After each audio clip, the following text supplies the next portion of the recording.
शैक्षणिक विद्यार्थ्यांची, मजूर वर्गाची, आणि म्हणून मी तुम्हाला विनंती करतो, आपल्याला काही नेते सांगतील या ठिकाणी विपक्षाचे उमेदवार आहेत आपल्या विरोधामध्ये, आपण त्यांच्या कोणत्याही खोट्या प्रचाराला बळी पडू नका।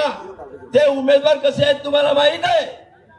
त्या उमेदवारांना प्रफुल्लभाई पटेल साहेबांनी त्यांना जिल्हा परिषद सदस्य बनवलं, जिल्हा परिषद सभापती बनवलं, त्यांना आमदार बनवलं।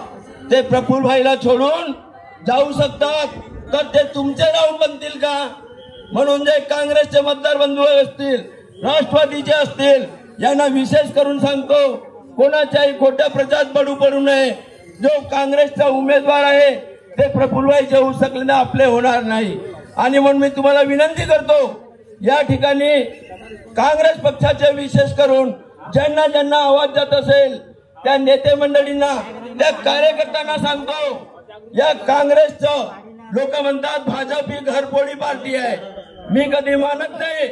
भारतीय जनता पक्ष तो पक्ष आहे की कोण काँग्रेस आहे, कोण राष्ट्रवादी आहे, कोण कोणत्या पक्षाचा आहे, कोण कोणत्या जातीचा आहे, हा कधी भारतीय जनता पक्ष बघत नाही।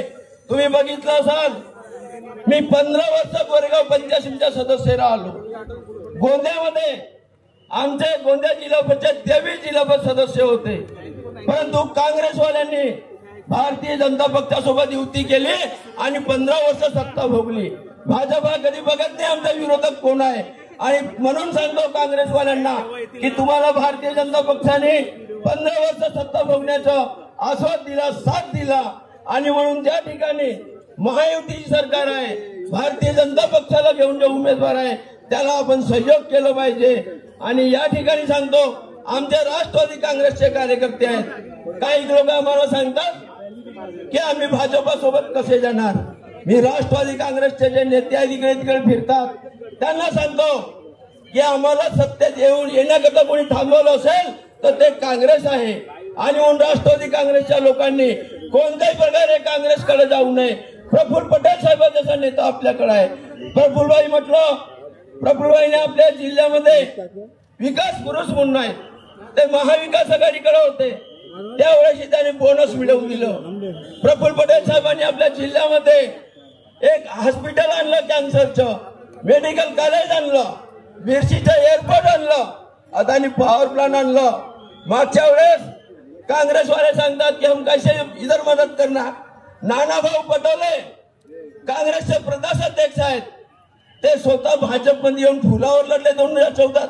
त्यावेळेस भाजप चांगली होती, आज भाजप खराब झाली।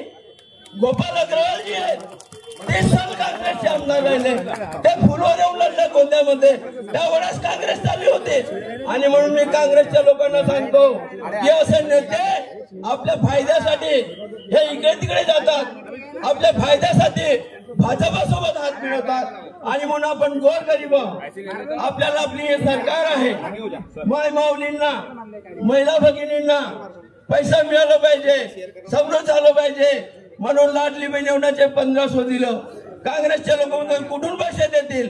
आणि ते म्हणतात आता आम्ही 3000 देऊ। अरे आजपर्यंत नाही दिलं, आता काय देणार आहात?